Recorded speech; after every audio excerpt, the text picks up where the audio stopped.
Hello বন্ধুরা, কেমন আছো সবাই? আশা করি সবাই ভালো আছো। বন্ধুরা, আজকে আমি তোমাদের কাছে নতুন একটি গল্প নিয়ে এসে গেছি। আজকের গল্পটির নাম হলো বানর ও কুমিরের গল্প। তো চলো বন্ধুরা, আমি গল্পটি শুরু করছি।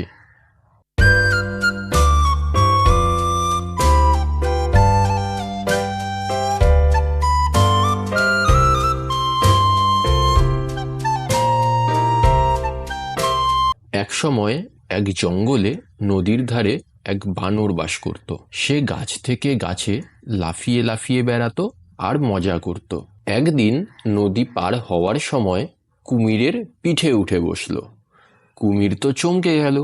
সে রেগে গিয়ে বলল, তুই পাগল নাকি? আমি তোকে খেয়ে ফেলবো।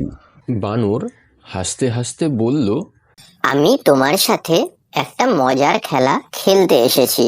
শোনো, জঙ্গলে সবাই আমাকে রাজা বলে। রাজাকে বহন করার মতো সম্মান কি তোমার পাওয়া উচিত নয়? কুমিরের সেটা শুনে অনেক গর্ব হলো।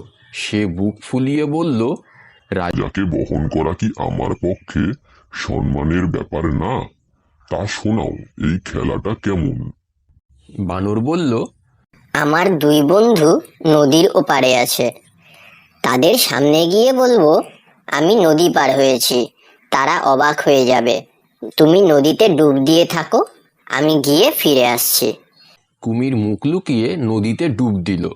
বানর দৌ দৌ করে দূরে চলে গেল। ফিরে না আসতে দেখে কুমির বুঝল বানর তাকে ঠকিয়ে গিয়েছে। সে খুব রেগে গেল, কিন্তু বানর তো আর ফিরবে না। তো বন্ধুরা, এই গল্পটি শুনে তোমরা কি বুঝতে পারলে আমাকে অবশ্যই কমেন্টে জানিও। আর আমিও তোমাদের এই গল্পটির মোরাল অফ দ্য স্টোরি বা নীতি কথা কি সেটি বলে দিচ্ছি। এই গল্পটির নীতি কথা হলো, বুদ্ধি ও কৌশল দিয়ে বানর নিজের জীবন বাঁচিয়েছে। আমাদেরও বিপদের সময় বুদ্ধি খাটিয়ে সমস্যার সমাধান করতে হবে। তাই বুদ্ধি ও কৌশল দিয়ে যে কোনো বিপদ থেকে মুক্তি পাওয়া যায়।